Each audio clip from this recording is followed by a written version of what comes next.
di manajemen basis data ya. Satu. Yang pertama, untuk materi, ini sudah saya coba buatkan berkas. Berkas yang namanya mind map, free mind. Ya. Ada yang tahu apa itu mind map? Boleh kasih respon?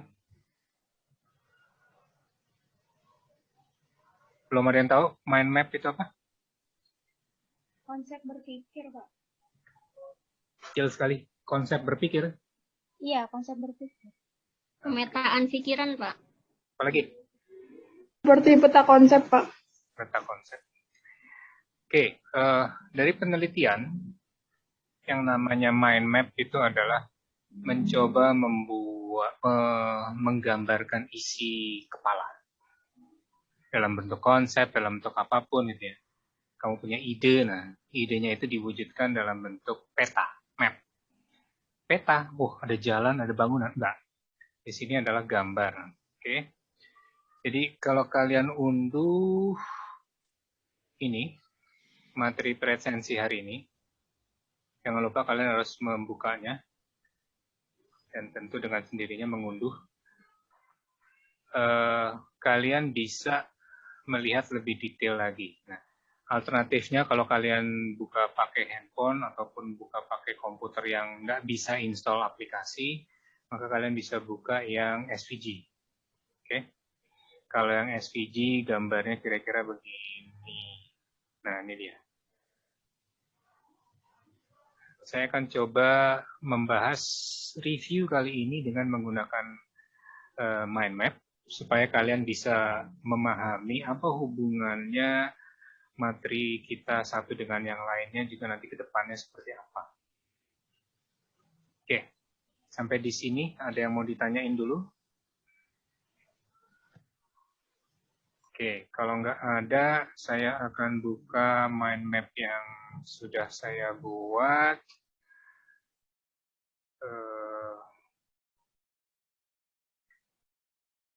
Jadi download materi manajemen basis data. Oke. Nah, kalau di sini enaknya kalian bisa atur. Kalau tadi pakai SVG, kalian nggak bisa atur macam-macam ya. Ini adalah kira-kira bahasan materi kita 1-6. Wah Pak, petanya gambarnya ribet banget Pak. Takut bener sama gambar ribet. Nggak usah takut. Kenapa? Kamu bisa ngerapihin sesuai dengan keinginan kamu. Wah, ini ribet. Oke, kecilin aja dulu, pelajarin satu-satu ya. Jadi konsepnya adalah sekarang kalau kita lihat manajemen basis data yang akan kita pelajari adalah konsep basis datanya, lalu ada DBMS dan ada perancangan basis data. Itu akan kita bahas sebenarnya. Nanti di sana akan terkait dengan sintaks dan beberapa aplikasi TIK yang akan kita gunakan untuk praktek. Oke, kita mulai dari konsep basis data. Jadi di pertemuan pertama itu kita bahas tentang file tradisional sama file basis data.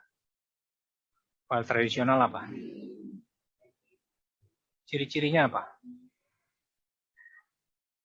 Ciri-cirinya adalah program oriented.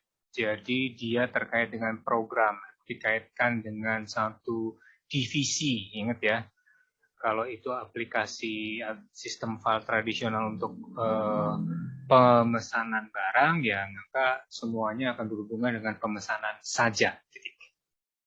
Ya, itu program oriented. Dia dikaitkan dengan, kalau dihubungkan dengan kita bicara aplikasi, maka aplikasinya akan berhubungan dengan satu kebutuhan itu saja, nggak ada yang lain. Datanya juga hanya untuk dia, nggak bisa dipakai yang lain. Nah, dari pengalaman, maka file tradisional itu kaku. Karena dia didesain untuk program, begitu kita mau bikin program baru yang sedikit berbeda, kegiatan gitu ya, yang untuk menampung data-data kegiatan kita, mengelola informasi kegiatan kita, maka mau nggak mau kita harus bikin ulang lagi si berkas tadi, file. File itu sama dengan berkas. Sehingga bisa jadi akan terjadi pengulangan. Oke. Tapi dia juga tetap punya kelebihan. Kenapa waktu itu dipakai? Karena sangat mudah bikinnya. Dan kita tidak perlu keahlian khusus untuk membuat sistem file tradisional. Siapa nama pembelinya A? Udah catat nama A di atas kertas, di atas kartu, kalian susun. Udah selesai. Nggak perlu paham apa itu database, apa itu aplikasi, apa itu apa-apa. Ini manual, kurang lebih. Kalaupun berbasiskan aplikasi, maka aplikasinya sederhana sekali. Bikinnya pun gampang kira-kira. Nah, yang menarik adalah dari setiap sistem itu, kalian tahu nggak masalah yang muncul apa? Gara-gara ada file tradisional ini. Itu yang mestinya kalian pelajari. Kalian temukan. Ya. Begitu juga dengan file basis data. Dia punya kelebihan. Oke, ciri-cirinya dulu deh. Apa? Dia data oriented. Jadi yang dipikirkan sama dia adalah datanya. Apakah ini nanti datanya dipakai oleh unit A, unit B, unit C, program A, program B, program C, kegiatan A, B, C, dia nggak peduli. Tapi data dari A, B, C itu apa saja sih yang perlu dikelola. Jadi basisnya adalah data. Dan sistem file basis data itu kecenderungannya sekarang dia pakai 3 tier, 3 lapis. Ada aplikasi, itu yang akan dilihat oleh user, lalu kemudian ada sistem yang mengatur transaksi data, aplikasi gitulah ya. Lalu kemudian yang di ujungnya adalah basis data, datanya itu sendiri. Lalu kemudian self-describing, ini ada penjelasannya kalau kalian baca lagi tentang file basis data, apa itu file basis data. Lalu kemudian ada pemisahan antara program dan data tadi ya. Jadi kalau misalnya aplikasinya mau datanya ini juga mau dipakai sama unit lain. Ya yang dirubah programnya, datanya nggak perlu dirubah. Kalau di atas tadi, karena dia terkait dengan program, maka datanya juga dirubah juga. Sementara kalau di sini, datanya saja yang dirubah. Kalau memang ada kebutuhan program lain. Kalau mungkin datanya sama, tapi semua data yang kita simpan sudah ada, ya berarti tinggal programnya aja dirubah, datanya nggak perlu dirubah. Jadi ada pemisahan antara program dan data. Dia mendukung banyak tampilan, banyak presentasi, ada presentasi buat leveling. Nanti kita lihat nih, levelingnya apa aja sih. Lalu kemudian gara-gara dia sudah berbasis 3 tier tadi, 3 lapis ya, maka kemudian kita bisa sharing. Bahkan bisa transaksinya multiprocessing. Pada saat yang bersamaan orang bisa memanfaatkan satu data yang sama. Wah, keren ya? Keren. Ya, kelebihannya jadi fleksibel, integritas datanya pasti terjaga. Kalau satu perusahaan cukup satu data aja. Kalau ada orang beli, katakanlah ini perusahaannya jual beli, maka data pembelinya cukup disimpan satu kali di satu unit saja. Mau unit penjualan kah atau unit pengiriman barang kah? Terserah, pokoknya satu saja. Jadi ada integrasi. Dan kemudian akan timbul pengawasan terhadap penggunaan data. Sehingga data tidak akan berulang sedemikian parahnya seperti kita pakai yang tradisional. Apalagi? Banyak. Silakan coba identifikasi. Saya nggak akan bahas di sini. Tapi tentunya itu tugas kalian. Jadi kalau setelah manajemen basis data ini lulus, harusnya kalian bisa memahami ini semua. Nah, kekurangannya apa? Nggak gampang bikin 3 lapis. Kalian harus tahu basis data, kalau kalian harus paham normalisasi, ini yang pertemuan kita terakhir. Kalian perlu keahlian, ya, dan kalian perlu peralatan. baik itu perangkat keras maupun perangkat lunak. Apalagi? Banyak. Ayo, silakan dipelajari lagi.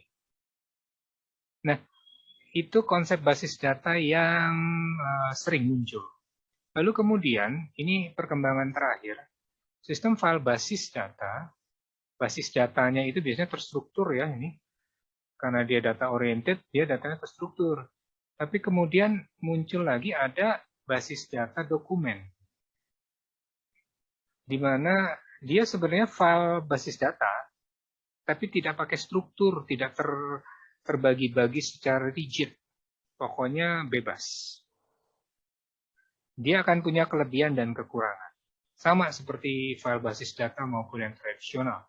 Hanya saja, nih, pembahasan basis data berdasarkan dokumen, basis data dokumen ini akan dipelajari di materi setelah UAS. Oke? Ini konsep basis data. Nah, di pendahuluan di bagian awal terutama tentang file basis data ini juga kita sudah bahas komponen-komponen basis data itu apa saja. Jadi sebuah basis data itu punya apa sih? Pasti ada datanya. Pasti ada perangkat kerasnya. Datanya apa? Kalau itu berupa kartu, ya berarti ada nama pembelinya, ya kan, barang yang dibeli, gitu kan. Hardware-nya, ya fisik kartunya, tempat nyimpan kartunya. Jadi tradisional maupun basis data pasti punya data dan punya hardware. Dia juga punya software. Kalau basis data, sistem file basis data, tentu dia harus pakai software. Softwarenya apa aja? Untuk jalanin komputernya, dia butuh sistem operasi, ya kan? Windows, Linux, Macintosh, atau NT server, atau apapun. Lalu kemudian dia juga ada prosedur, SOP. Cara ngisi kartu tadi, kalau kartunya mesti dijajarin nama atas nama pembeli gitu kan. Ini nama keluarganya dulu apa nama depannya dulu? Atau kita ngelompokinnya berdasarkan tanggal pembelian atau berdasarkan toko, nama toko. Nah, kan macam-macam. Nah, itu adalah prosedur. Itu termasuk software ya. Karena dia tidak terwujudkan secara nyata. Dan tentu saja ada aplikasi. Nah, aplikasinya sendiri ada aplikasi sistem basis datanya, DBMS, nanti kita pelajari lebih jauh lagi, dan aplikasinya itu sendiri. Kalau aplikasi keuangan ya tentu yang akan memakai aplikasinya orang-orang di bagian keuangan. Nah ini nanti intinya adalah ini, tapi kemudian penamaannya bisa macam-macam. Nanti kita lihat. Ada penggunaan, tentu ada komponen basis data juga harus ada penggunanya. Kita punya sistem tapi nggak ada penggunanya, nggak akan ada gunanya juga. Nah bicara tentang pengguna, maka siapa yang akan menggunakan basis data? Biasanya ada sistem engineering, ini adalah insinyurnya gitulah ya, insinyur dari sistem. Sistem itu apa? Kita tidak, kalau sistem kita bicara komponen lengkap ya. Ada satu sistem di mana ada sub-subsistem di dalamnya, ada fungsi-fungsi di dalamnya yang saling berhubungan, saling bersinergi untuk mencapai satu tujuan bersama dari sistem tersebut. Jadi ada sistem engineering, jadi ini ada insinyur yang ngurusin tekniknya dari sistem basis data kita, lalu kemudian ada operatornya, administrator juga banyak banget ini, tugasnya mungkin bisa dibagi-bagi atau dicakup oleh satu orang gitu.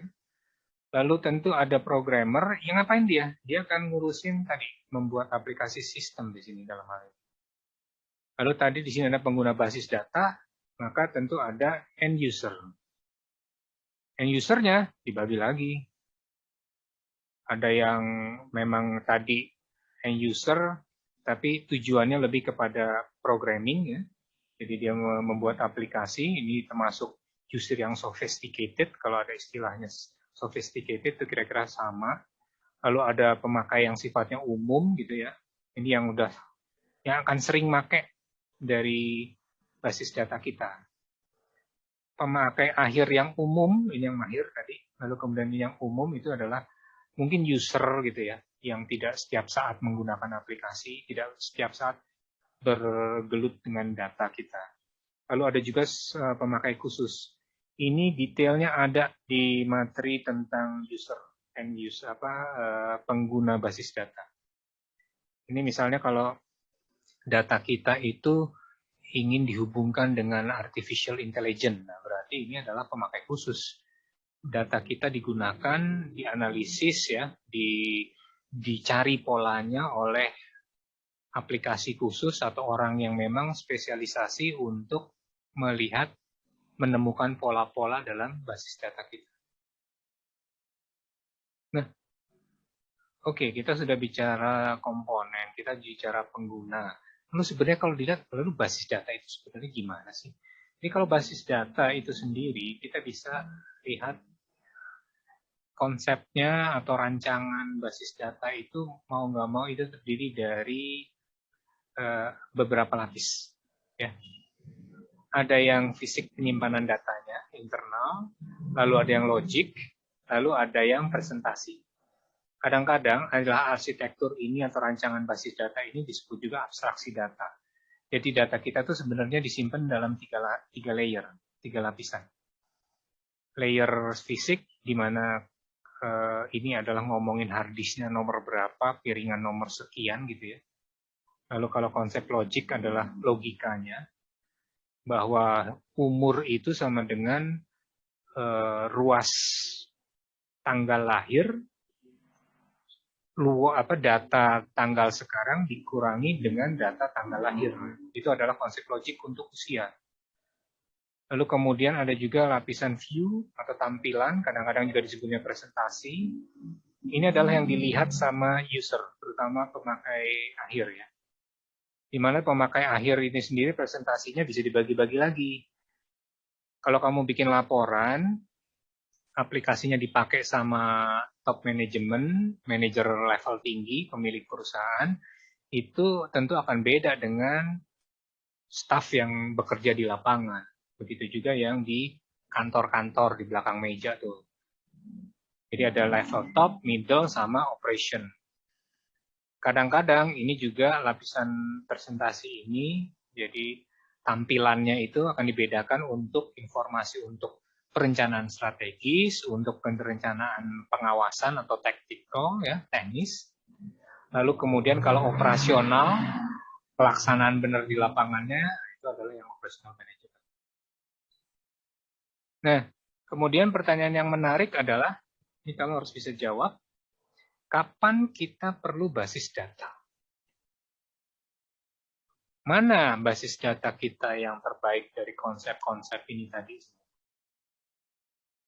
Itu ada jawabannya kalau kalian baca lagi dengan teliti tentang pengantar-pengantar di pertemuan 1, 2, dan 3 dari basis data kita. Kapan kita perlu basis data? Ya, tadi kalau data yang kita butuhkan sangat sederhana, cuman buat warung, warungnya cuman jualan Indomie doang, ya nggak perlulah bikin basis data, ya kan? Kalau datanya sudah bejibun, datanya sudah ribet, datanya adalah data penjualan dari seluruh Indonesia, nah mau nggak mau harus basis data. 2 contoh. Yang lain apa? Ada banyak, jadi kalian harus paham. Nah, enaknya kalau pakai mind map kayak gini, begitu kalian mau nambahin data juga, tinggal saya tambahin. Kapan basis data diperlukan? Ketika tadi datanya sudah besar. Besarnya itu apa? Jumlahnya, ukurannya, atau apanya? Lalu apa lagi? Kompleksitas dari bisnis, dari proses bisnis.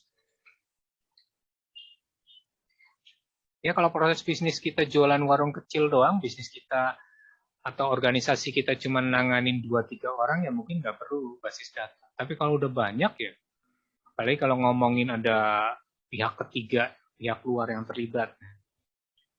Kalau kalian mencatat dengan mind map seperti ini, enak banget melihatnya hubungannya. Ya, coba kita kecilin. Dari sini kan bisa kelihatan. Ada hubungannya nih ternyata antara sistem file basis data dengan DBMS. Yuk kita lihat. Kita perbesar. Aplikasi TIK.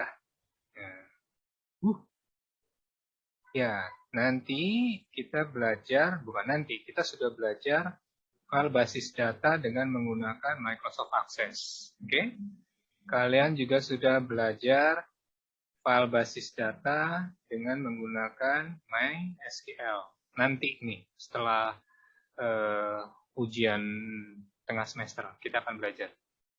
Lalu kemudian untuk basis data, kalian akan belajar dengan menggunakan CouchDB. Yang Excel gimana? Excel ada. Ini Excel ada keterangannya nih, cuman hilang, masih tersembunyi. Di mana? Ada di sini. Nah, kalau kita ngomongin rancangan basis data, strukturnya flat, maka dia biasanya pakainya Microsoft Excel. Kalau yang relational, ya dengan sendirinya. Relational kan bisa pakai Access dan bisa MySQL, file basis data. Kalau berbasis dokumen, nah ini keterangannya sama dengan yang ada di sini. Enak kan? Kita bisa melihat hubungan antara topik-topik yang kita pelajari cukup dengan menggambarkan. Pelajari aja. Nggak ada ruginya kalian memahami free mind dan menggambarkan mind map. Pak, kalau saya nggak bisa, ini cuma dengan menggambar aja bisa nggak? Boleh aja. Kalau kalian senang menggambar, gambarlah. Gambar tulisan-tulisan ini menjadi sebuah gambar peta yang menarik, lalu kalian melihat hubungan antar masing-masing gitu kan. Jadi pada bagian pengguna basis data itu siapa aja sih? Kan langsung kita lihat. 1, 2, 3, 4. Oh, bisa dibagi lagi nih untuk yang administrator. 1, 2, 3, 4. Dengan pola seperti ini, catatan kita akan lebih baik ketimbang kamu nulis. Nanti kalian akan belajar free mind mungkin, atau paling tidak belajar mind map di materi literasi informasi ya, LIM. Oke, rancangan basis data ini juga prosesnya apa aja sih? Jadi sebenarnya kalian harus paham dulu bisnis proses dari organisasi itu apa. Karena dengan adanya bisnis proses ini, baru kalian bisa ngerancang basis data. Kenapa? Karena di dalam bisnis proses perencanaan dari organisasi ya, kegiatan organisasi, maka siklus pengembangan sistem informasi, di mana di dalamnya adalah basis data, sistem informasi nggak mungkin tanpa basis data. Jadi waktu organisasi mengembangkan sebuah sistem informasi, maka dia harus melakukan feasibility analysis, harus menggunakan apa? Mengumpulkan dan menganalisa kebutuhan requirement, ya kan? Lalu begitu juga dia harus mengedesain dari kebutuhan-kebutuhan, dia harus merancang sistem informasinya, basis datanya seperti apa. Kemudian dia harus mengimplementasikan sistem informasi belum menggunakan. Nah, sebelum menggunakan, sebelum dioperasionalkan, dimanfaatkan oleh user tadi, siapa user database-nya? Tentunya usernya ada banyak. Nah, di sini dalam hal ini lebih ke end user. Sebelum end user menggunakan, maka harus dilakukan validasi dan tes, uji terhadap sistem yang kita bangun. Ya kan? Lalu kemudian barulah setelah itu semua diuji, divalidasi, barulah itu di-deploy, diterapkan, dijalankan, dipelihara. Nah, yang kita perhatikan sekarang di mata kuliah ini adalah yang kuning, requirement, design, dan implementasi. Inilah yang namanya siklus pengembangan basis data. Ngapain aja? Ngumpulin analisis kebutuhan ini, ya kan? Lalu membuat rancangan konseptual, ini bagian dari desain konseptualnya seperti apa. Kalian juga memilih DBMS di dalamnya. Kalian merancang logika, itu bagian dari desain. lalu kemudian rancangan fisik juga desain, dan terakhir implementasi. Implementasi apa aja detailnya? Silakan kalian pelajari lagi di PowerPoint-nya. Kalau mau gampang, supaya nggak ribet-ribet bukanya, kalian tambahkan di sini apa aja sih tahapan implementasi. Jadi nanti kalau ada cara mau belajar lagi, cukup buka satu file ini, semuanya sudah terlihat dengan baik. Oke, visibility analysis apa aja sih? Ayo, ada di mana nih materi terakhir? Visibility analysis. Nah, kita ngerancang basis data ya. Nah, sekarang DBMS-nya itu sendiri apa? Dari tadi kita ngomong basis data. Tapi di sini juga ada sistem file basis data, itu akan erat kaitannya dengan database management system. Jadi ada sistem yang mengelola basis data kita. Nggak mungkin sebuah sistem file basis data tanpa adanya DBMS. Oke? Nah, kita lihat satu, bahwa fungsi ideal basis data punya hubungan dengan sintaks. Sintaksnya ada hubungannya dengan implementasi ya. Nanti kita coba lihat apa hubungan. Oke, kita bicara dulu DBMS. Fungsi ideal dari DBMS, ini semua fungsi ideal. Apa itu? Simpan, temu kembali, metadata, transaksi. Bisa kalian baca lagi detail. Bisa. Tapi yang jelas, beberapa fungsi ini harusnya kalian pahami. Recovery, kalau sistemnya mati di tengah jalan. Bukan rusak di tengah jalan, harusnya rusak. Bisa nggak dia memperbaiki dirinya sendiri, sistem tersebut? Wah, itu kalau basis datanya bisa seperti itu, keren. Coba bayangin, kamu mengelola basis datanya Gojek, berapa juta transaksi, atau Tokopedia. Kalau ada satu kesalahan fatal di sana, lalu kemudian sistemnya hancur semua. Wah, fungsi yang keren harus ada fungsi recovery. Kalau ada bagian yang rusak, bisa nggak itu diperbaiki? Dengan cepat ya tentu. Lalu fungsi otorisasi, apa ini? Pembatasan akses intinya. Tidak bisa semua orang mengakses semua data. Kan tadi ada levelingnya juga kan, ada pembagiannya juga. Siapa pengguna data? Sistem engineering bisa ngelihat data pelanggan, nggak perlu. Nah, DBMS yang keren fungsinya, yang bagus fungsinya, maka harusnya bisa membatasi tadi dengan otorisasi, dan seterusnya. Apa saja DBMS yang tersedia di pasaran? Nih, banyak banget.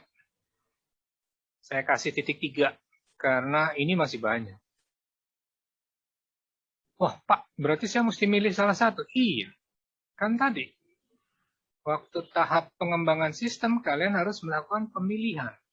Kalian harus bisa memilih kapan saya harus pakai Microsoft SQL, kapan saya pakai Postgre, kenapa saya pakai SQLite, bukan pakai MongoDB atau CouchDB.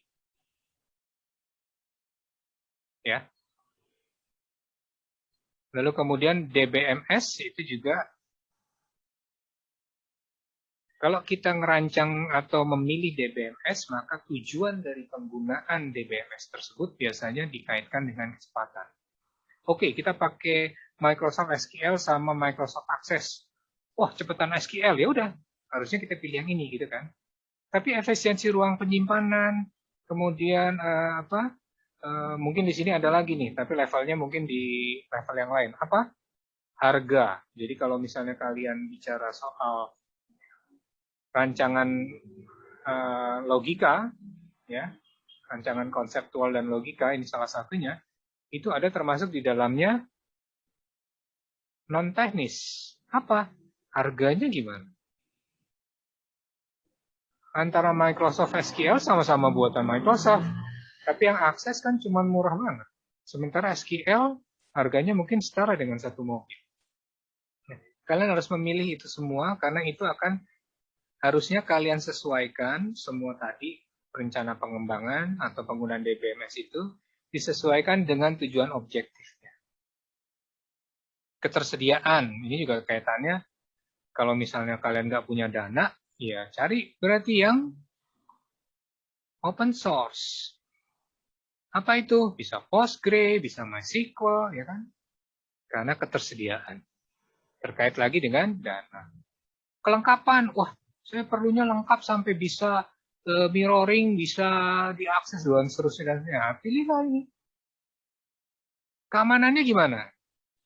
Bisa nggak di-share datanya, sama-sama dipakai? Ingat, DBMS intinya keuntungannya harusnya kelebihannya adalah nih sharing ciri-cirinya. Kalau DBMS kita tidak bisa sharing, iya balik lagi ke sistem tradisional sebenarnya. Jadi database kita harusnya multi-user dan multi-transaction proses. Yang ideal kan gitu ya. Oke. Nah, yang kemarin ini tadi kita ngomongin fungsi ideal pengelolaan basis data, maka mau nggak mau, karena kita mainnya Microsoft Access dan Microsoft MySQL, maka kita harus memahami juga paling tidak sintaks-sintaks SQL, basicnya yang dasarnya. Perlu dikuasain semuanya? Mungkin tidak perlu semua, apalagi kalau kalian bukan programmer. Tapi kalau kalian programmer, maka mau nggak mau, kalian harus bisa membedakan DML, DDL, DCL, DCL. DTL, manipulasi. Kalian merubah, menambah, menghapus, nah itu DML ya. CRUD, create. Data definition itu berarti struktur data. Buat tabel, buat entitas, dan kawan-kawan. Ingat ya, entitas, lalu kemudian apa lagi? Atribut, ya kan? Apa lagi? Entitas, atribut, enterprise, ada record, ya kan? Jangan lupa, itu bagian dari data manipulasi data. Yang kalian manipulasi apanya? Entitasnya atau atributnya? Berarti itu nanti ngomongnya data definition language. Kalau kita mau memanipulasi entitas, kita mau menambahkan entitas atau mengurangi atribut dari entitas. Karena definition ini berarti struktur basis data kita. Transaction ya berarti transaksi. Kalau ada dua orang yang entry data, mana yang akan disimpan lebih duluan? Si A atau si B? Ada prioritasnya nggak? Nah, itu transaksi. Bisa nggak kita rollback, mundurin lagi? Karena ternyata waktu mau nge-save, mau menyimpan, listriknya mati. Bisa nggak kita balikin lagi ke posisi sebelum listrik mati? Nah, itu transaction control. Terkait dengan data control, pengawasan, ya di sini adalah berarti apa? Otorisasi. Bisa nggak sintaks SQL kita mengotorisasi, memberikan hak, memberikan right terhadap pengguna? Nah, ini sintaks SQL. Hubungannya dengan, kita lihat yang biru, implementasi. Nah, jadi waktu siklus pengembangan basis data, mustahil, apalagi kalau kita mainnya dengan aplikasi berbasis SQL.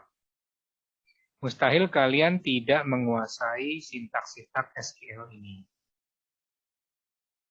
Nah, Oracle untuk DML-nya perintahnya beda dengan Microsoft SQL. Tapi kalian mesti tahu, oh ini perintah Oracle untuk bikin struktur, berarti masukin bagian ke definition language. Berarti siapa ini yang bisa rancang struktur? Oh, usernya berarti adalah either dia sistem engineering atau programmer. Jangan kasih pemakai akhir, gitu kan, akses ke perintah DDL. Kalau nggak ntar dia bisa ngacak-ngacak tuh. Itu hubungannya. Jadi dengan mind map seperti ini, konsep objek ataupun apa bahan-bahan yang ada di kepala kita itu bisa tergambarkan dengan jelas. Percayalah, begitu kamu nguasain ini gitu ya, terus 2 bulan lagi atau setelah lulus mata kuliah ini kamu buka gambar ini, dengan cepat otak kamu, otak bawah sadar kamu akan bisa menghubungkan, oh iya ya kemarin nih waktu begini, oh gini ya. Oh ini hubungannya merah ini waktunya Pak Yono neranginnya gini ya. Itu akan muncul dengan sendirinya dengan menggambarkan mind map ketimbang kalian dengerin apa? Rekaman. Ketimbang kalian baca atau mencatat tulisan.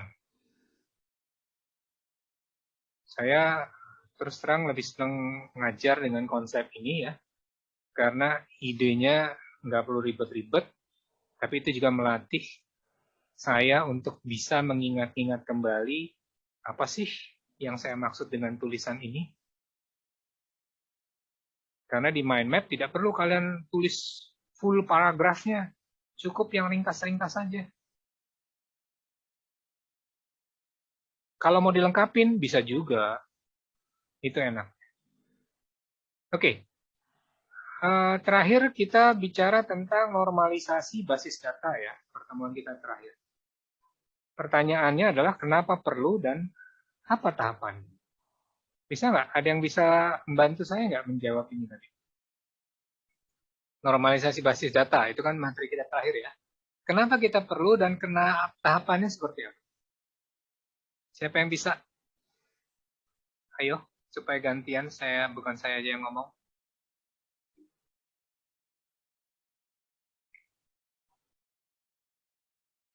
Ada yang bisa bantu? Kenapa kita perlu normalisasi? Sudah lihat materi yang saya jelaskan? Sudah lihat Excel yang saya berikan? Atau belum baca, belum ngunduh, belum lihat PowerPoint-nya juga? Saya harap harusnya ini sudah bisa terjawab. Kenapa perlu? Karena normalisasi data itu sangat diperlukan untuk menentukan relasi antar data kita, antar entitas. Kalau flat table kan, ya udah semua data muncul di hadapan kita kan. Oke. Flat table, satu tabel lengkap berisi semua data. Nah, kita perlu relational karena kita sudah menggunakan, kita perlu normalisasi karena kita sudah menggunakan struktur basis data relasi. Jadi lebih dari satu tabel saling berhubungan. Gunanya apa? Gunanya karena ini struktur basis data relational itu lebih kepada DBMS, supaya kita bisa ngawasi pengulangan. Yang namanya Muhammad Rifki misalnya, itu adalah Muhammad Rifki, bukan M. Rifki, bukan Muhammad R. Muhammad R itu bisa saja Muhammad Ratriono, bukan Muhammad Rifki. Jadi, karena itu kita perlu menormalisasi basis data. Caranya, ya mesti kita bagi-bagi, ada tahapannya. Pertama, bikin flat table. Database kita harus benar-benar flat. Makanya di awal, waktu kita belajar flat table, kalau kalian masih tidak paham bagaimana menjadikan sebuah data, sebuah laporan menjadi flat table, ini akan sangat sulit. Melakukan normalisasi basis data. Begitu sudah flat, lalu kemudian tahapannya, ada yang ingat?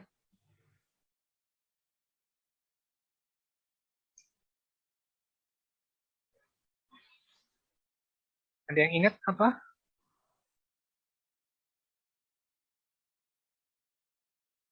PowerPoint-nya? Ada yang buka nggak? Ada yang baca nggak? Kalau saya lihat sih sudah absen semua nih. Saya bisa lihat soalnya. Kamu sudah ngapain aja? Benar nggak kamu sudah membuka materi tentang normalisasi, ya kan? Saya coba lihat.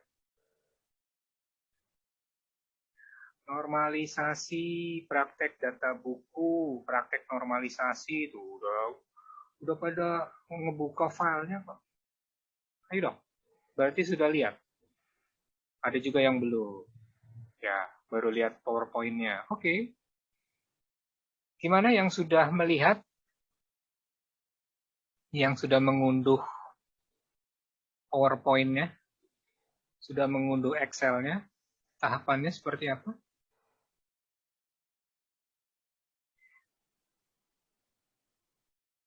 Nggak ada yang ini diem karena bingung atau diem karena sudah paham. Kalau kalian nggak ngomong, maka saya asumsikan kalian sudah paham nih. Diam karena bingung, Pak. Oke, bingungnya di mana kalau bingung? Kalau kalian baca materi ini, kira-kira bisa kebayang ya? Apa aja itu tadi? Nah, tadi makanya saran saya coba kalian download si FreeMind, sehingga nanti ini bisa jadi catatan kalian sampai kapanpun. Kalian bisa tambah-tambahin informasi yang penting nih, kekurangannya apa. Karena kalau kalian lihat di sini, di layar, kita kan sudah bicara tentang di bagian pendahuluan, ada kelebihan dan kekurangannya dari sistem basis data tradisional kan? Sorry, pengantar pangkalan data adanya di sini. Nah, nih. Pengantar pangkalan basis data. Oke. Ya kan? Ini 3 tier, 3 lapis. Ada aplikasi, ada DBMS, dan ada datanya itu sendiri. User ngelihatnya aplikasi, dia nggak akan melihat langsung ke basis data. Makanya ada lapisan 3 lapis ini. 3 tier. Apa saja perbedaannya, kelebihannya, kelemahannya, ada semua di sini. Nah, kalau kalian lihatnya begini-gini, satu-satu begini, ya kan? Balik lagi, ribet kan? Tapi kalau dengan FreeMind, kalian bisa lihat sekaligus. Kelebihannya apa dan seterusnya. Jadi mencatatnya lebih efisien. Nggak perlu ngetik panjang lebar. Pengguna database adalah, langsung aja pengguna database itu siapa aja sih? Ini kan dah, sistem engineering, bla bla bla. Buka DBA, ya ini ada DBA. Oke. Satu. Jadi difahami dulu FreeMind-nya. Karena ini ke depan FreeMind ini akan bisa membantu kalian untuk mengkonsepkan ide. Mau nulis skripsi misalnya. Topiknya apa? Lalu kemudian latar belakangnya apa? Tinggal kalian bagi-bagi, lalu kalian tambahkan, oh di latar belakang saya akan ngomong. Itulah FreeMind, mind map. Ya, jadi nggak ada ruginya kalian membahas atau melihat Mind Manager ini, tapi jangan lupa kalau hanya ngelihat ini doang tanpa membaca presentasi sebelumnya, tanpa paham presentasi sebelumnya juga akan sangat sulit. Ini hanya alat bantu kalian untuk melatih otak kalian ingat dengan cepat, oh iya di bagian ini, oh iya nyambungnya bahwa security itu adalah harus menjadi bagian dari tujuan objektif penggunaan DBMS. Gitu. Kalau kita bicara pemilihan DBMS itu bagian dari apa? Oh itu bagian dari bisnis proses dan perencanaan basis data. Di bagian apanya lebih detailnya? Di bagian siklus pengembangan sistem. Lebih spesifik lagi ada di bagian siklus pengembangan basis datanya. Kan kelihatan dengan cepat kan? Ketimbang coba kalian baca. Lihat ya, kita bicara siklus pengembangan. Siklus pengembangan pertemuan keberapa? Ada di mana siklus pengembangan? Ada di manajemen basis data. Siklus topik 4, Pak. Iya, sistem pengembangan basis data 2. Coba kita buka. Nah, kan? Mesti nyari-nyari kan kamu? Mana tadi pemilihan database ada di mana ya? Kamu bisa searching di sini. Nggak bisa cepat searchingnya kan? operasikan. Nah, baru muncul deh tahap pengembangan basis data. Hubungannya pengembangan basis data dengan sistem informasi apa? Pengembangan sistem informasi. Oh, yang ini. Ribet kan? Coba dengan membaca ini. Kalian langsung bisa ngelihat apa hubungannya antara sistem informasi dengan basis data. Jadi proses perencanaan itu tidak hanya bicara tentang sistem informasinya.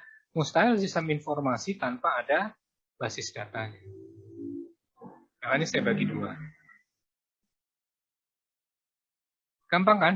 Jadi ini masih ada berapa? Hampir seminggu ya. Coba pelajari, lalu kemudian nanti belajarnya dengan membaca ini aja gitu. Kalian lihat PowerPoint-nya, lalu kemudian, oh ini hubungannya di mana ya kira-kira? Oh begini, oke. Taruh kira-kira kaitannya di mana di manajemen basis data ini. Atau mau kalian tambahkan topik baru? Oh, saya mau nambahin topik baru deh yang sendiri. Apa nih topiknya? Serah. Kalian yang ngatur. Itu enaknya kalau bermain dengan free mind. Pak, saya belum paham free mind-nya ya. Boleh kalian gambar. Pakai tangan ya. Kan misalkan tinggal gambar lingkaran, manajemen, di cabangnya apa saja, DBMS itu apa. Cara nyatet kayak gitu lebih efektif. Ketimbang kalian mencatat kalimat per kalimat. Oke? Nah, normalisasi basis data. Kita kembali lagi. Masih bingung. Bingungnya di normalisasinya ya. Atau di relationship-nya. Di relationship-nya udah paham belum? Ini materi kita yang ini. Model relasional. Kayaknya saya juga belum melihat ini nih. Dokumen proses bisnis baru 1 orang ya kalau nggak salah. Sampai terakhir kemarin. Oh sudah banyak. Alhamdulillah. Kemarin masih 1 orang waktu saya lihat. Makanya saya nggak balik-balik lagi. Oke, relational sudah bisa ditinggalkan. Sekarang normalisasi. Apa sih normalisasi? Saya udah unduh belum tadi? Lupa saya. Bentar. Oke, minimize. Oke, ini udah. Kita buka normalisasinya.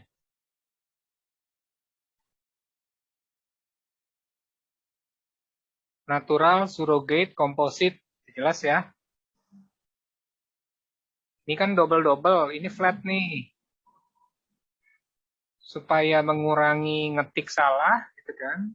Kalau saya ngetik NPM berkali-kali sebanyak ini, mungkin saya akan banyak bikin salah. Makanya kemudian ini kita bisa kelompokkan menjadi ini primary key, gitu kan.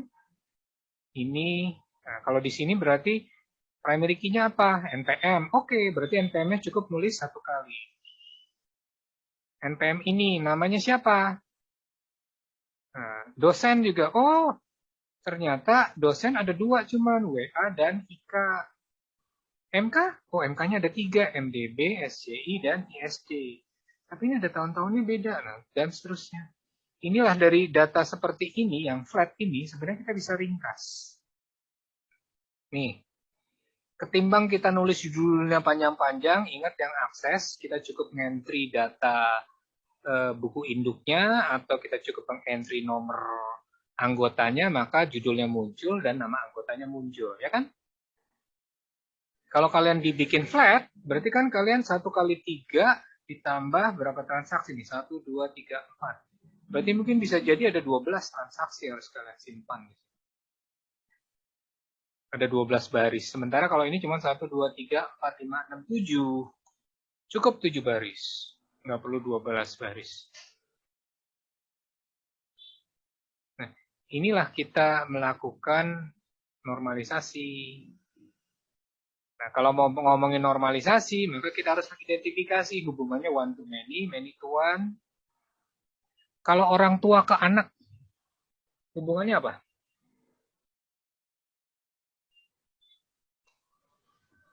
Orang tua ke anak. Keluarga, Pak. Enggak, hubungannya apa nih? Cardinality-nya apa? Relationship-nya. One to one to many to many. One to many. One to many, Pak. Satu orang tua bisa punya banyak anak kan? Ya, Pak. Tapi satu anak bisa punya banyak orang tua? Belum tentu, Pak. Nggak bisa. Anak aja lo belum tentu. Nggak bisa. Emang ibu bapak kamu cuman ada banyak gitu? Ibu bapak kamu pasti cuman satu. Yang biologis. Kalau yang bicara ibu bapak angkat, itu lain lagi. Tapi kalau orang tua biologis, maka orang tua ke anak hubungannya adalah one to many. Satu orang tua punya banyak anak. Tapi kalau dari anak ke orang tua, harusnya hanya punya satu. Berarti many to one. One to one. Bisa nggak one to one? One to one yang gimana one to one? Apa contoh one to one? Ada yang tahu? One to one? Suami istri, Pak. Kenapa? Suami istri. Suami istri. Kalau istrinya poligami, ayo. Ke diri sendiri, Pak. Ke diri sendiri, bisa. Itu one to one. Apalagi? Nomor mobil. Satu mobil cuma punya satu nomor kan? Ya nggak? Ya, Pak. Iya. Nggak mungkin satu mobil punya dua nomor. Ada perkecualian untuk mobil tentara. Dia punya nomor tentara, punya nomor umum. Tapi pada prinsipnya one to one satu mobil, satu kendaraan. Tapi kalau di militer, biasanya selain punya nomor militer, dia akan punya nomor nomor polisi yang umum ya. Artinya tidak pure one to one. Apalagi cari yang one to one, ayo. SIM, Pak. Kin, SIM, Ya. SIM, Pak. SIM. SIM bisa dong. SIM A, SIM B, SIM C saya bisa punya banyak. Enggak, maksudnya yang tulis mobilnya itu loh, Pak. Yang SIM A-nya aja. Yang jelasin dong, SIM A atau SIM B. Tapi Iya, kalau SIM hanya ngomong SIM, saya bisa punya SIM A, SIM B, SIM C kan? Nah, jadi tolong kalau menjawab juga dilengkapi. Nggak apa-apa, salah. Kita masih belajar. Justru malah kalau kamu nggak tahu salah, kamu nggak tahu yang benar kan?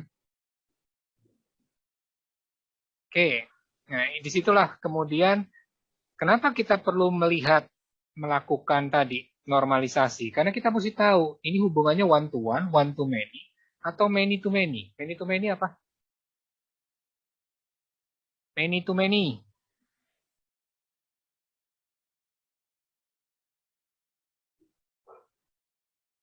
Ada yang tahu many to many?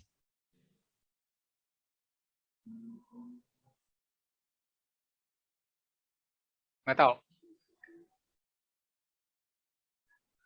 Buku dan penulis. Satu buku bisa punya banyak penulis. Satu penulis bisa punya banyak buku kan? Berarti hubungan antara buku dan penulis harusnya adalah many to many. Ini jelasin ya, 1 to N, 1 to 1, 1 to N, contohnya apa? Buku dan eksemplar 1 to N. Judul buku A, kalau kita punya di perpustakaan, kalau kita punya koleksi lebih dari satu, berarti kan satu judul buku punya banyak eksemplar kan? Punya banyak kopi. Nah, berarti itu hubungannya antara judul buku dengan eksemplar di koleksi kita 1 to N, 1 to many. Tapi many to many, N to N itu kalau di matematik kan tak terhingga ya. Siapa yang dari IPA? Dari fisika? SMA-nya? Pasti paham nih. Kalau dari IPS mungkin agak bingung. Yang kode N itu kalau di kode matematik itu artinya tak terhingga. 1 pangkat N, berarti N-nya bisa 1 pangkat 2, 1 pangkat 3, 1 pangkat 1000. Ya kan?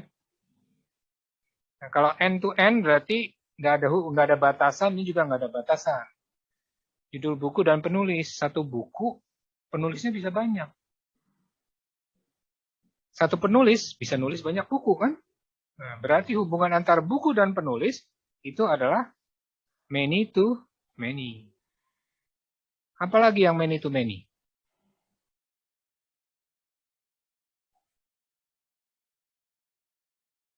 Tadi, saya dengan SIM. Many to many? Nggak mungkin. SIM pasti punya 1 orang, kan? Saya bisa punya banyak SIM. Apa?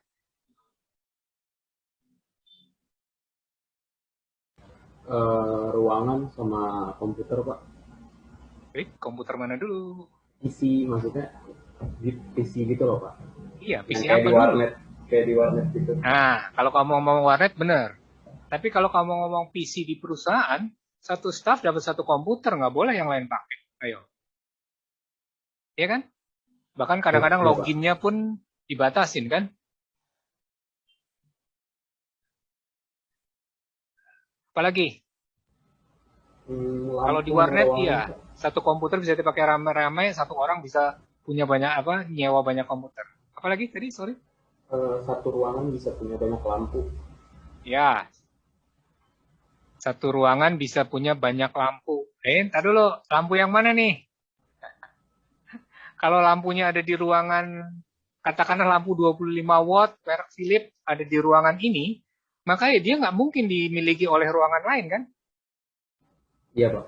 Nah, kalau didetailkan, nah kamu mesti bisa lihat sampai sedetail itu untuk melihat cardinality-nya. Data yang disimpan apa? Kalau datanya sampai individual lampu, ya nggak mungkin. Lampu pasti hanya ada di 1 ruangan. Tapi 1 ruangan bisa punya banyak lampu. Ayolah, masa nggak bisa kalian dengan mata kuliah, mahasiswa dengan mata kuliah, ya kan? 1 mahasiswa bisa ngambil banyak mata kuliah. Di KRS kalian bisa ngambil berapa sekarang mata kuliah? 1 kuliah bisa punya banyak mahasiswa, kan? Dari angkatan 2016, 2017, 2018, kalau ada yang ngulang. Nah, itu one to many, many to one, harus bisa kalian mengidentifikasi itu. Karena di situ nanti akan berhubungan dengan tipe relationship-nya. Kalau kemarin kita hanya bikin relationship tarik garis, menentukan dengan lookup wizard, ya.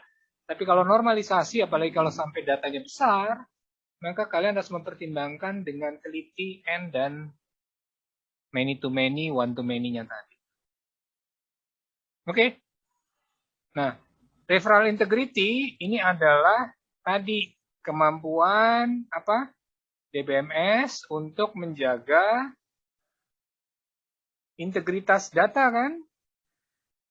Nih, memastikan setiap perubahan data mengikuti aturan yang ditetapkan. Oke, contoh cascade update. Harusnya ya, kalau PK-nya dihapus, ada PK yang dirubah, maka FK-nya juga harus berubah dong. Kalau enggak nanti hilang dong. Oke, saya punya NIK 1234. Lalu kemudian karena saya KTP-nya hilang atau ada apapun itu, maka ternyata saya harus merubah NIK saya jadi 3421. Berarti semua data saya yang 1234 juga harus dirubah dong jadi 3241. Kalau enggak, ya saya nggak punya data-data yang lama, saya nggak akan ketarik, kan? Nah, itu adalah cascade update. Jadi kalau PK-nya berubah, primary key-nya berubah, key utama kita berubah, maka semua data yang terkait harusnya berubah juga. Tadi data SIM. Nah, kalau data SIM saya pakai KTP Jakarta gitu kan. Kemudian saya pindah dan ternyata saya dapat NIK baru di tempat pindahan saya karena data KTP saya yang lama dianggap hilang, rusak. Maka SIM saya kan nggak berlaku. Supaya berlaku apa? Harusnya lapor ke polisi. Ini NIK ini berubah jadi NIK yang baru. Maka SIM saya tetap bisa kepake atas nama saya. Kalau semuanya sudah terotomatisasi. Itu cascade update. Jadi ada yang dirubah, maka semuanya berubah. Begitu juga kalau di-delete. Kalau ada NIK yang sudah tidak terpakai, artinya dia sudah meninggalnya sudah lama, datanya sudah, itu ada aturan ya. Kalau data KTP itu, data kependudukan, itu bisa dihapus setelah sekian tahun. Misalnya. Nah, kalau sudah sekian tahun, maka PK tersebut, NIK-nya dihapus, semua data tentang dia harusnya terhapus juga dong. Masa orangnya sudah meninggal, tapi status pajaknya masih nyala terus, masih harus bayar pajak terus. Kan aneh. Karena itulah integritasnya harus terjaga dengan cascade update, cascade delete, restriction, ya.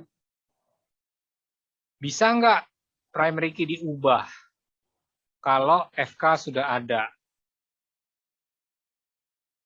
Boleh nggak transaksinya dinolkan, dihapus? Bukan dihapus, tapi tidak tercatat lagi karena PK-nya berubah, primary key-nya, data kita berubah. Nah, ini semua adalah integritas yang akan menjaga sistem informasi kita.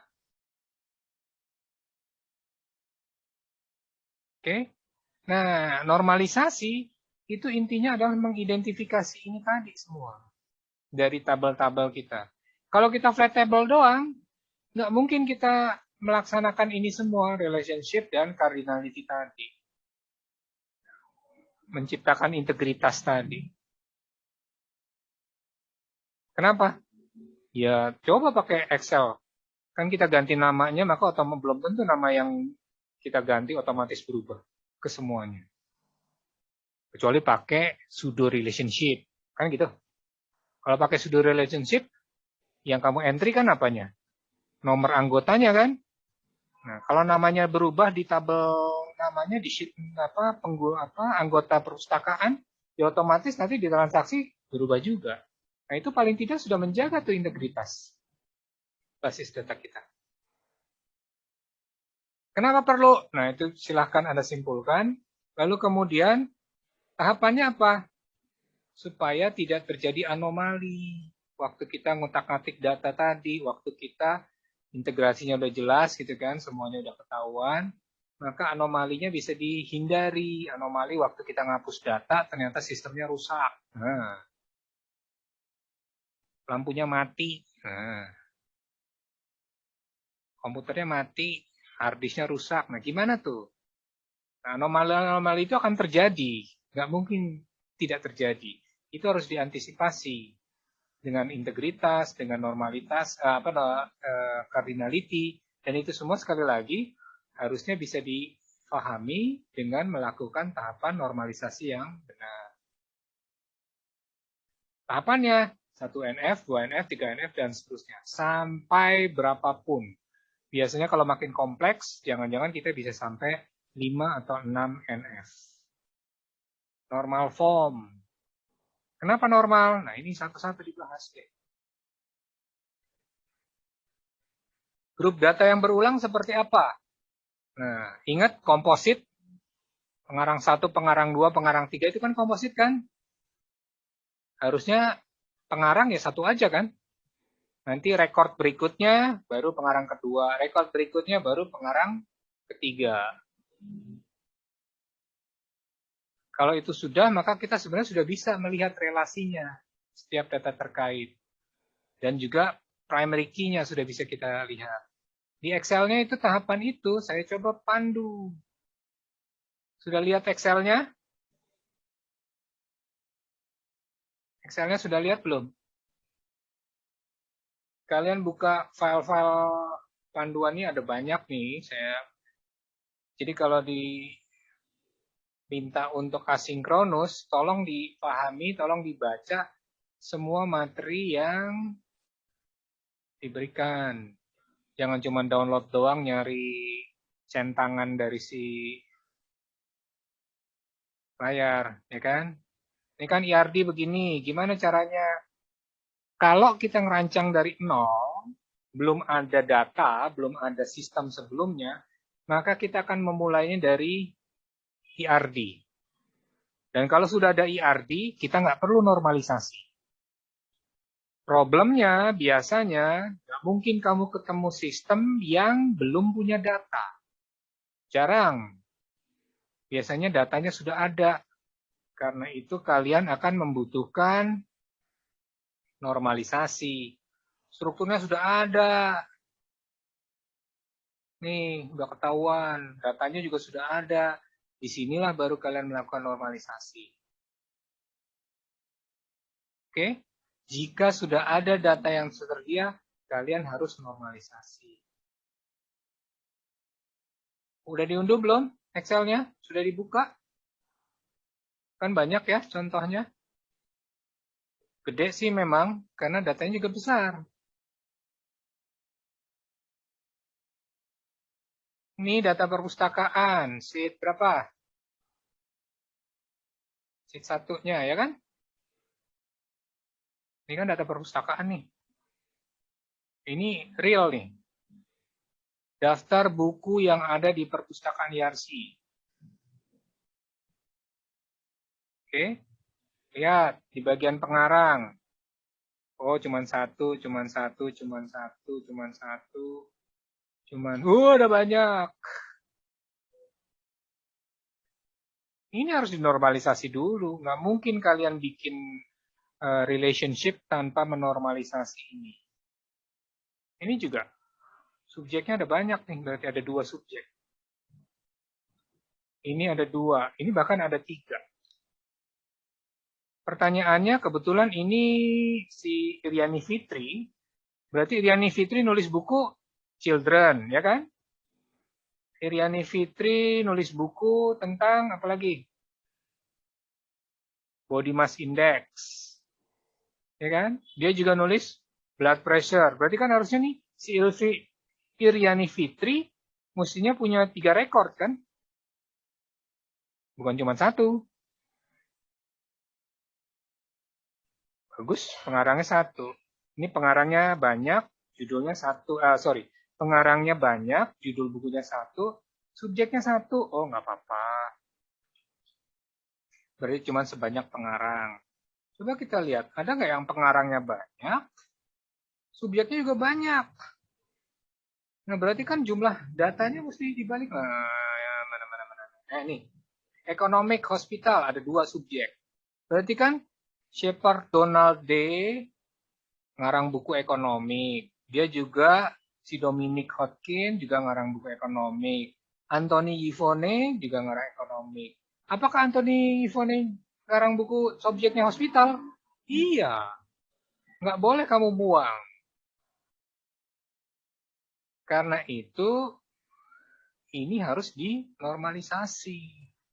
Nggak mungkin ini langsung kamu pindahkan ke Microsoft Access. Mau ekspor impor doang, nggak mungkin. Pasti berantakan data kamu, nggak ada integritas, nggak ada tadi pengawasan, ya. Nah, tahapannya 1NF. Kalau ada yang bingung, coba langsung ditanyakan saja ya. Ya Allah.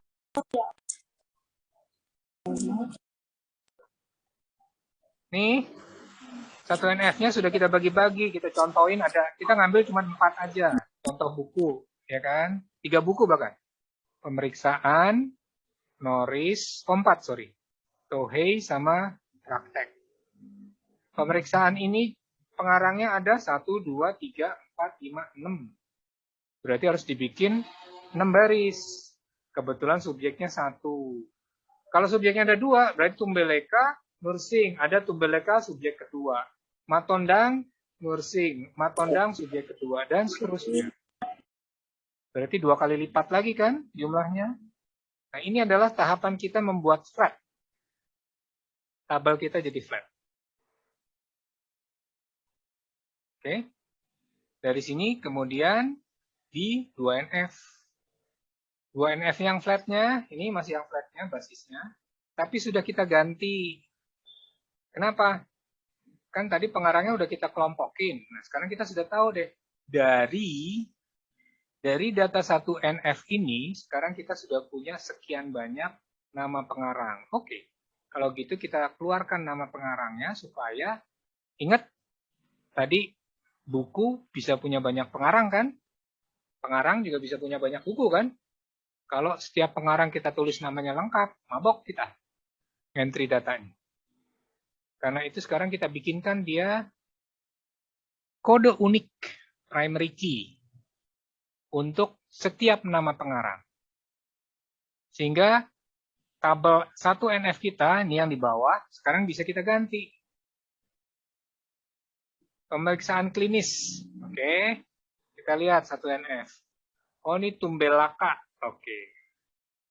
Balik lagi ke sini. Pemeriksaan Tumbelaka nomor berapa? Nomor 15. Tulis saja nomor 15. Jadi yang kita pakai ini primary key-nya. Oke. Begitu juga apa yang bisa kita keluarin? Bahasa. Kalau bahasa kita banyak, nah kebetulan kita ngambil cuman 4 contoh kan. Nah, bayangkan kalau ini datanya ada berapa? Data bibliografi kita ada berapa? Ada 22.000. Nah, 22.000 ini kalau mau dilakukan semua tahapannya ya kalian harus kali berapa subjek, kali berapa pengarang. Karena itu untuk 1NF seharusnya kalian harus mengambil sampel, ya kan?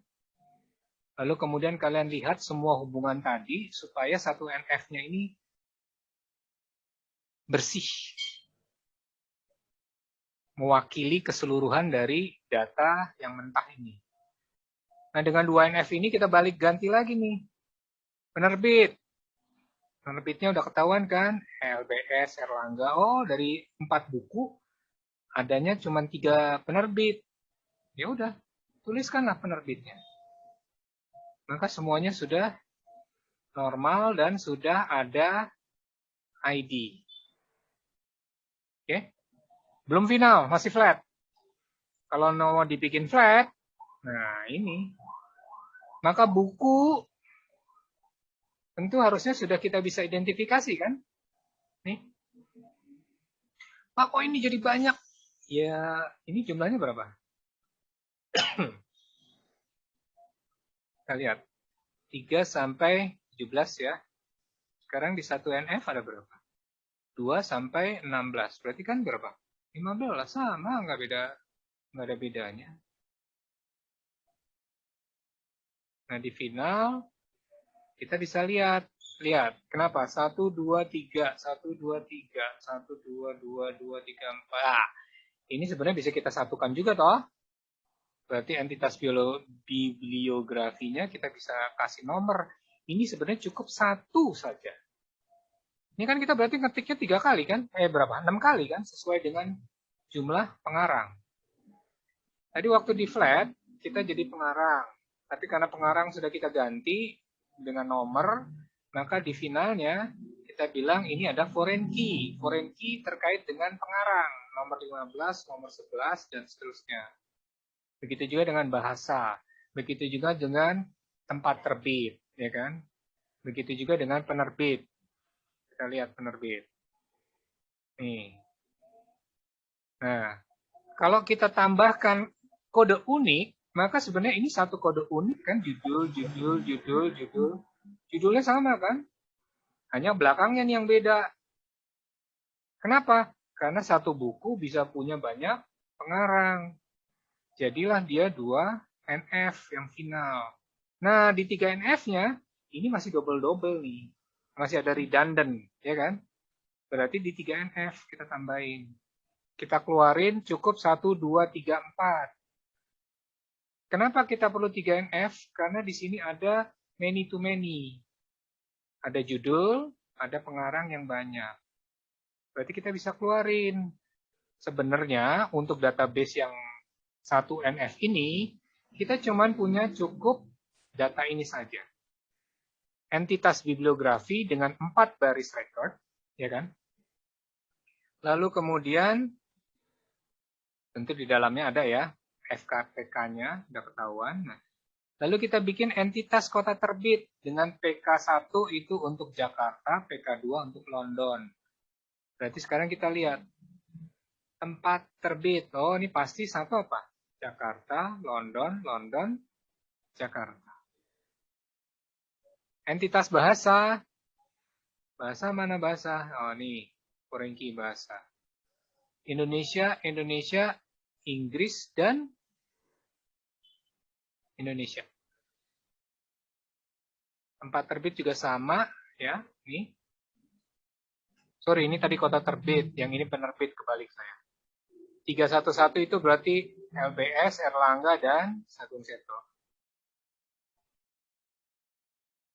LBS juga sebenarnya ini Erlangga nih kalau nggak salah.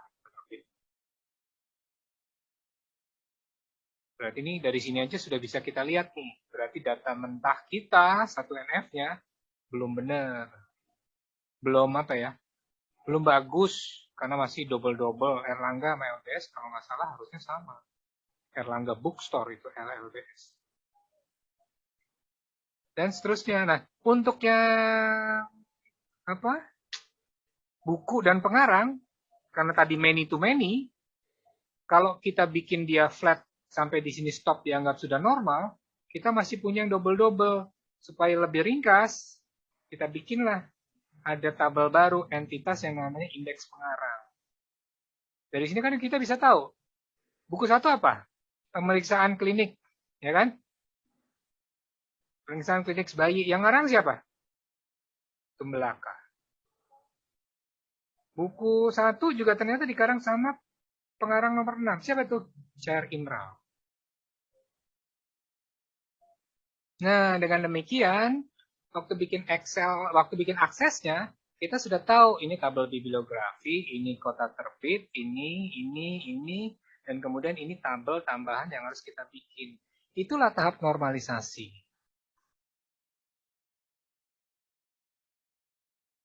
Oke. Ada yang mau ditanyain dulu sampai di sini. Makanya saya minta pelajari baik-baik Excel dan keterangan dari tahapan normalisasi ini. Ya kan?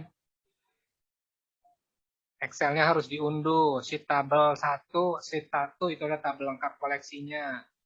Tolong abaikan sheet 4 dan sheet 2.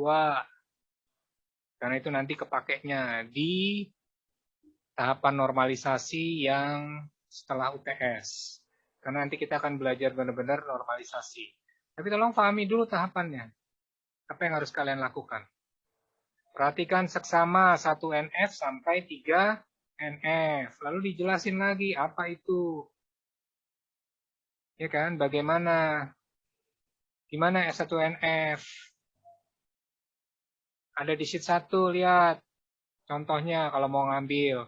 Itu adalah yang 1NF hasilnya. Itu fase pertama namanya. First phase, first normal phase. Ini 1NF tuh. 2NF second normal phase. Dan seterusnya sampai yang ketiga. Jadi bisa dibayangin, dari tabel yang segini banyak, nih, sampai kolom berapa ini? Kolom S ya. Maka di sini kita bisa ringkas. Kolomnya S, tapi barisnya lebih ringkas.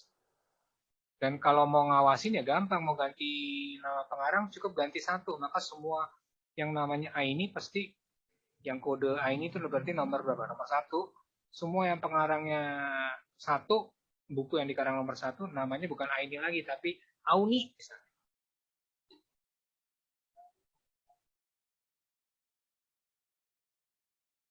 Gimana? Bisa dipahami? Karena nanti 2 minggu setelah UTS, kita akan kembali lagi ke menu normalisasi ini. Kalian percuma bisa jago bikin akses dengan bagus gitu ya, kalau tahapan normalisasinya berantakan. Karena nanti tujuan dari DBMS, terutama RDBMS adalah mengurangi pengulangan kan. Sekarang saya nggak perlu ngetik bahwa pengarang si A itu nulis buku apa aja. Nah, ini dari sini udah ketahuan. Oh, si A tuh nulis buku ini. Buku ini ditulis oleh siapa? Mau dibalik? Bisa aja nih, tinggal saya balik. Nanti sortnya berdasarkan pengarang, maka saya tahu buku apa saja yang dia tulis. Oh, dia nulis buku nomor 1, 3, dan 4. Tinggal lihat. Oh, judulnya nomor 1, 3, dan 4 tuh ini. Itu yang akan kita lakukan dengan basis data kita nanti. Kalau sudah terstruktur seperti ini, sudah ternormalisasi seperti ini, maka praktis data kita nanti bisa dipakai oleh banyak orang. Kira-kira gitu. Kembali lagi, untuk menormalisasinya, kan kita harus memahami kebutuhan dan bisnis proses, kan? Ini. Nah, kebetulan contohnya cuma data buku doang. Kalau data peminjamannya mau digabungin gimana? Nah, itu yang jadi PR kalian nanti. Jadi kalau kemarin kita hanya menyederhanakan ada tabel buku dan tabel peminjam, maka di tabel buku sendiri, kalau itu sebuah perpustakaan yang besar, maka dia nggak mungkin cuma satu tabel. Untuk buku, ya, untuk data buku yang baik, maka menurut hasil normalisasi, minimal kita harus punya satu entitas bibliografi, berarti ada satu tabel bibliografi, ada satu tabel kota terbit, 2, 3, 4, 5, 6. Ada 6 tabel harusnya. Karena di perpustakaan ternyata informasi ini yang kita butuhkan. Ya kemarin apa? TBM kan? Mungkin cuma judul pengarang aja udah selesai. Tapi kalau di perpustakaan yang benar, yang menggunakan aturan ASR 2, yang menggunakan aturan Indomark, maka nggak mungkin kalian cuma membuat satu tabel untuk data buku. Menurut normalisasi data bibliografi, maka kalian akan butuh setidaknya ada 6. 1, 2, 3, 4, 5, 6, 7. Ada 7, sorry. 7 entitas. 7 tabel. Hanya untuk buku. Paham? Sampai di sini. Bisa melihat gambarannya. Kalau kalian nggak ngerjain Excel yang kemarin saya minta, ya pasti bingung. Bukunya kok banyak, bisa jadi satu. Dari mana Pak Yono ngomong satu? Ingat kan? Tabel Excel kita, tabel akses kita ada berapa? Lalu kita bikin form, ya kan? Dari tabel-tabel tersebut untuk memudahkan entry data. Bisnis prosesnya apa? Bisnis prosesnya TBM. Data bukunya nggak perlu lengkap-lengkap, nggak perlu ada tempat terbit, nggak perlu ada GMD, nggak perlu ngentri data edisi, cukup pengarang, karena kalau di TBM orang nanyanya kan buku ini, buku tulisannya si ini ada nggak? Judulnya si ini ada nggak? Subjek, jarang. Di TBM jarang orang nanyain subjek. Kita kelompokin aja bukunya, oh ini buku tentang matematik, udah selesai. Nggak perlu kita catat, cukup di raknya aja dikumpulin. TBM sudah selesai. Tapi kalau di perpustakaan, universitas, maka subjeknya kan harus dilengkapi. Ini kebetulan subjek cuma 2 loh. Nursing and practical. Subjek di perpustakaan ada berapa? Ingat klasifikasi DDC ada berapa?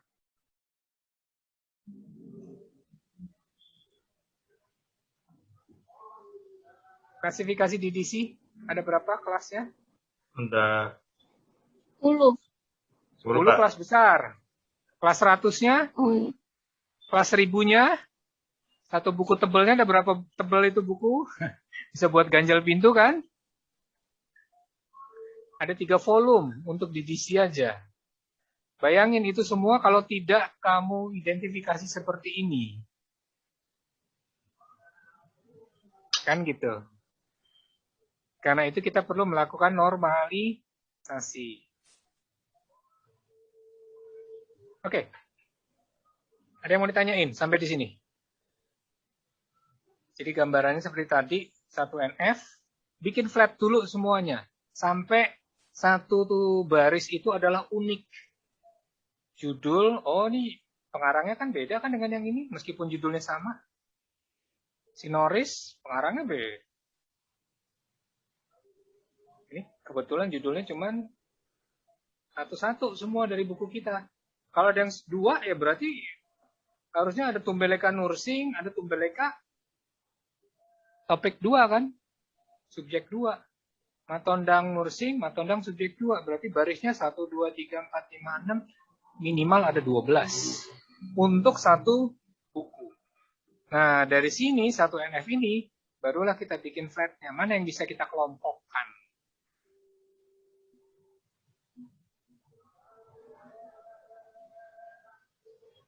Oke. Ini subjeknya cuma satu nih berarti. Satu buku cuma bisa punya subjek satu kan? Kalau subjeknya ada 2, buku tentang pemeriksaan klinis bayi dan anak. Subjeknya ada subjek nursing tadi, sama ada subjek baby health, kesehatan anak, child health. Nah, kesehatan anaknya masuk di mana? Berarti kan ada pemeriksaan 15, lalu ada subjek nomor berikutnya kan? Berarti ada double dong tetap pemeriksaan. Nah, berarti 3NF-nya belum benar. Nah, itu nanti kita pelajari lebih jauh lagi. Tapi sampai di sini dulu deh. Bahwa subjeknya cukup cuma satu. Tapi pengarangnya bisa banyak. Jadi kalian harus membuat, nah inilah yang namanya kardinalitas many to many. Kalian membuat tabel antara untuk menghubungkan entitas yang satu dengan entitas yang lain. Karena kedua entitas itu hubungannya many to many. Ini entitas bibliografi one to many. Many to one. Satu subjek bisa punya banyak judul kan? Tapi satu buku hanya bisa punya satu subjek. Padahal harusnya antara data buku dengan data subjek mirip dengan pengarang kan? Satu buku punya banyak subjek, satu subjek punya banyak buku kan? Punya banyak judul buku. Oke, itu nanti ya. Kita akan bahas lebih jauh ke sana. Tapi tolong pahami dulu sampai di sini aja dulu. Entitas pengarang. Berarti tadi kan harusnya ada 4NF, 5NF, 6NF. Semakin kompleks tabel kita, database, basis data yang harus kita kelola, maka jangan-jangan NF-nya ini akan makin panjang. Tapi biasanya 5 sampai 6 itu udah kompleksnya gila-gilaan. 3NF itu rata-rata harusnya sudah bisa mengidentifikasi many to many. Dan setiap unit sudah jelas primary key-nya apa, hubungan antara primary key dengan foreign key, ini FK ya. Ini kan ngerujuk ke primary key berarti untuk bahasa. Nih, merujuknya ke sini.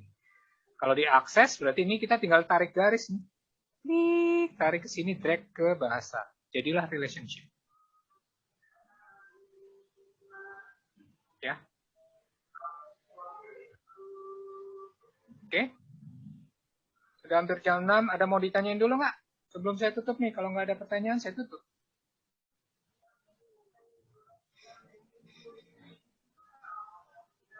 Jadi sekali lagi tolong pelajari deh. Excel 1NF, 2NF, tadi yang saya jelaskan.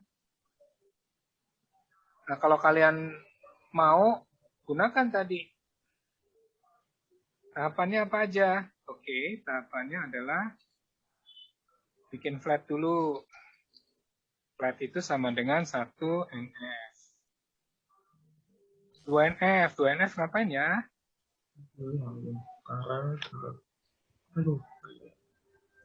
Ayo 2NF ngapain? 3NF ngapain? 4NF ngapain? Ada di presentasi saya.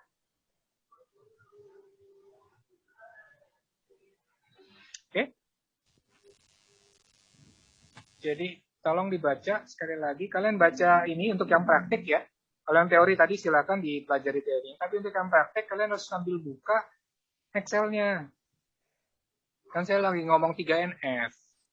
3NF-nya mana? Ini kan. Apa sih 3NF coba? Tabel biblio hanya terdiri dari 4 rekor untuk setiap nilai PK. Benar kan? 1, 2, 3, 4. Kalau di sini di 2NF, tabel biblio kita ada berapa? 3 sampai 17. Ada 15. Kan gitu. Kardinalitas buku dan pengarang dipisahkan dengan membuat entitas baru. Indeks, pengarang. Coba kalian perhatikan. Di 3NF kan, ada entitas baru nih, indeks pengarang. Oke.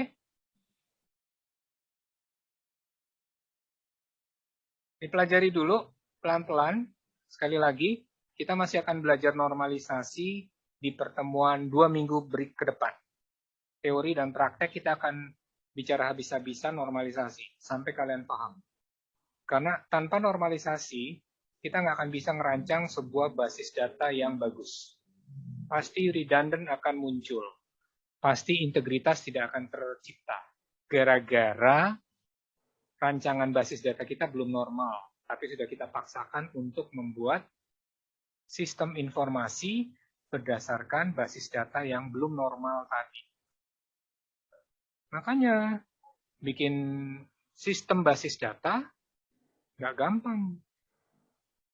Tadi kan apa? Sekarang kalian lihat kan? Nih, file tradisional, mudah bikin Excel, gampang aja, nggak perlu mikirin relationship. Tapi begitu kita ngomong basis data, kalian perlu keahlian. Kalian perlu keahlian untuk bikin relationship di Excel, di Excel kalau mau di Excel. Pseudo relationship dalam hal ini. Kalian perlu memahami bagaimana bikin relationship di Microsoft Access. Ya. Oke. Silakan di... Pak, izin bertanya dong, Pak. Ya, silakan. Dari tadi saya tungguin, nggak ada yang nanya. Kalau membuat kalau cara bikin flat table yang cepat itu gimana, Pak? Nggak ada. Nggak ada. Berarti harus manual semua, Pak. Kecuali datanya sedikit, satu. Kamu nggak perlu bikin flat table bikin flat table sederhana nggak perlu bikin flat table pakai Excel gitu kan? Kamu cukup ngarang semua di kepalamu. Jadi kalau kamu sudah sering bikin normalisasi, itu kadang-kadang 1-2 itu bisa diabaikan. Kenapa? Di kepalamu sudah jelas, oh ya begini. Kamu bisa, istilahnya itu kalau zaman dulu, kamu virtualisasikan di kepalamu. Cukup, nggak perlu dibikin. Cuman karena kita lagi belajar, saya pengen lihat hasil virtualisasimu itu seperti apa sih. Kalau nanti sudah kerja, kalian tidak akan ditanyakan normalisasinya. Yang hanya dilihat oleh pengguna adalah struktur yang sudah bagus. Problemnya di situ.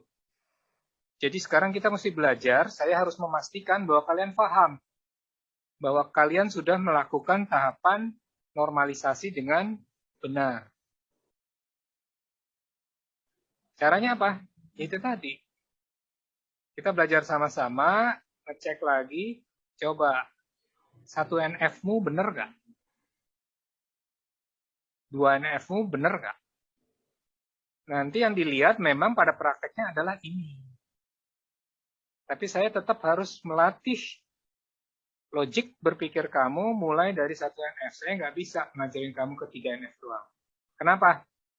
Karena nanti kalau saya nggak ngajarin 1-2 sampai ke 3 dengan berurutan, ini nanti di sini akan timbul pertanyaan, Pak, kenapa saya mesti harus bikin indeks pengarang? Ya kan? Karena ini hubungannya many to many. Apa hubungan many to many dengan indeks pengarang? Harus dijelaskan dari 1, 2, dan 3. Itu. Ada yang mau ditanyain lagi? Jadi sekarang kamu tetap harus belajar. Karena saya harus lihat, bener nggak sih logika kamu bikin flat table itu? Jangan-jangan bikin flat table-nya cuma nyontek doang. Kalau cuma nyontek ya mungkin benar saya lihat. Tapi nanti 2NF-nya pasti berantakan. Karena bukan kalian yang bikin. Gitu. Oke? Tadi siapa? Amelia ya yang nanya? Iya, Pak. Kasih, Pak. Jadi, kamu tetap harus belajar 1NF, 2NF, sampai paham dulu normalisasi. 2 minggu besok, kita akan habisin ini sampai normalisasi setelah UTS ya. Baru kemudian kita masuk ke teori berikutnya. Karena ini crucial. Saya terus terang, kalau kamu nggak percaya, saya bisa mendapatkan pekerjaan dengan memahami normalisasi ini dan menggunakan akses. Kenapa? Saya di-hire oleh World Bank karena saya bisa melakukan normalisasi atas data kebutuhan mereka dan saya bisa membuatkan aplikasinya dalam Microsoft Access. Dan mereka puas. Maunya apa? Bisa terjawab cukup dengan Microsoft Excel. Mereka Microsoft Access. Mereka mintanya mau pakai sistem yang keren-keren. Saya bilang, lihat dulu datanya. Saya analisis dulu deh. Seberapa banyak sih tabel yang dibutuhkan? Ternyata tabelnya cuma dibutuhkan beberapa tabel.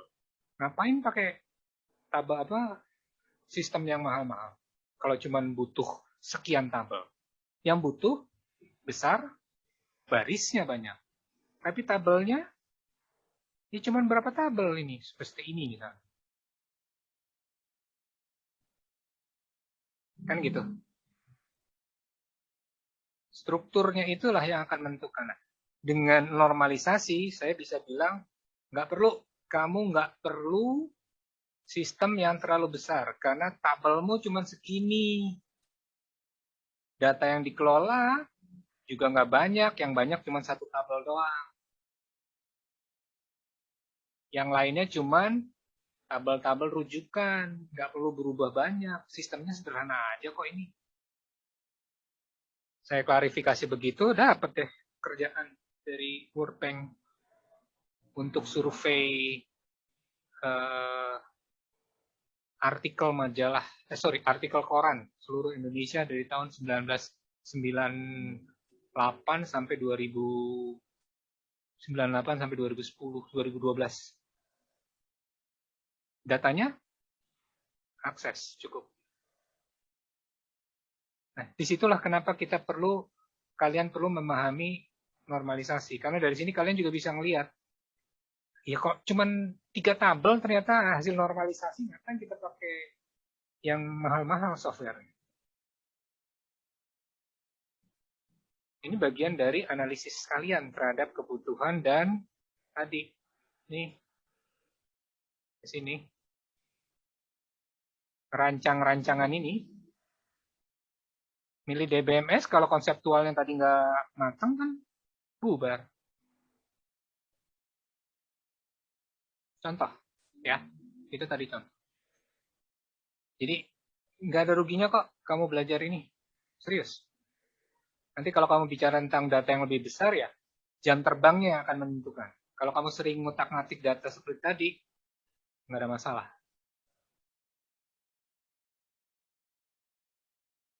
Oke? Ada lagi pertanyaan? Sudah jam 6. Ntar lagi maghrib ya. 4 kalian maghrib jam berapa? Saya agak lama sih.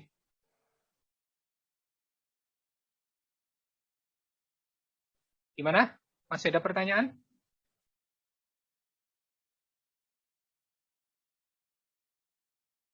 Oke, kalau nggak ada, kita sudahi ya. Atau silakan coba tanyakan di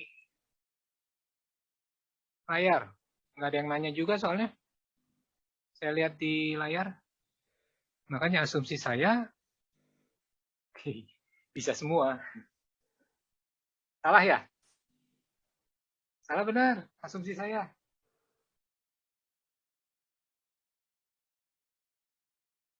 Tuh kan, kalau ditanyain kalian nggak ada respon, ya saya juga bingung respon apa yang harus saya berikan.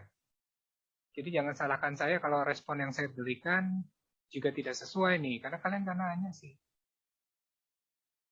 Kenapa sih takut? Masih bingung, Pak. Belum otak-atik. Nah, itu dia. Makanya saya bilang asinkronus itu sebenarnya harusnya kalian belajar lebih giat. Kalian harus baca satu-satu lagi, lihat lagi. Bagus kalau ada videonya ya, ditonton videonya. Jangan cuman, oh PowerPoint-nya dibuka, karena itu kelihatan dari teman-teman kakak kelas kalian yang terdahulu. Semua ada catatannya di layar ya. Jadi dosen masih bisa mengira-ngira. Cuman hasil tebak-tebakan tadi kan belum tentu benar. Oke, cobain lagi, pahami lagi bacaannya tadi. Nanti pertemuan 2 minggu setelah UTS juga masih akan membahas ini, normalisasi 1-2 NF. Cuman materinya akan mungkin akan lebih mudah dipahami. Hanya saja contohnya kalau untuk buku terlalu luas, karena itu nanti kita akan pakai data yang tahun lalu kita pakai, data produksi bis.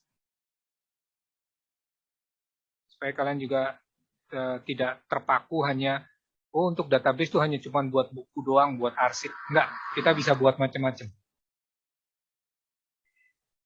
Oke ya, silakan diendapkan. Moga-moga dengan istirahat tadi habis berapa jam kalian berurutan nih? Berarti 5 jam ya? Dari jam berapa? Klim. Langsung sampai jam 6. Coba diendapkan dulu materinya, sehingga nanti kalian bisa memahami lebih jauh lagi. Oke ya? Saya akhiri boleh? Boleh, Pak. Sip, kalau gitu. Saya akhiri dulu. Sama-sama baca Alhamdulillahirrabbilalamin.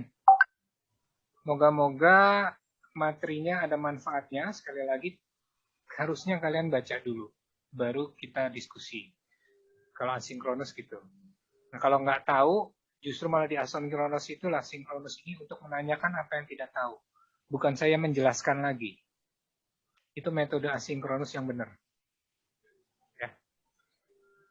Nggak apa-apa. Kita lagi belajar.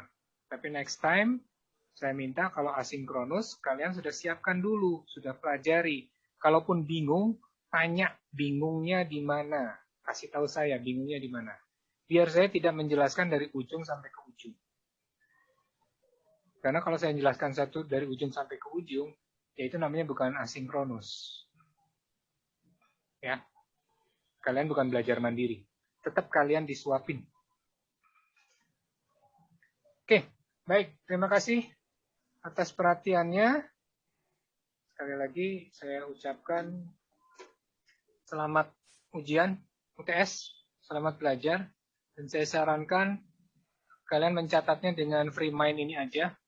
Karena pasti mungkin sekarang masih bingung, tapi nanti ke depannya kalian akan bisa melihat free mind itu lebih efektif ketimbang kalian mencatat dengan tulisan.